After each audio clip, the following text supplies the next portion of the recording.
kilos ng mundo sa kung ano lamang kaya ko.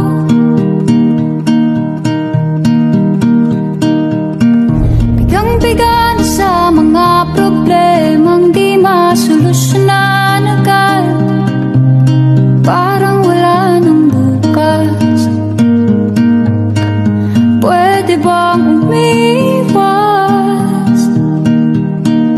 Hinahanap ang sarili, ngunit di nakakayanan sa ligaw na dinadaanan ko. Saan na to patungo? Saan ako patungo? Dahan-dahan nating simulan muli ang paghakbang. Dahan-dahan tumingin sa salamin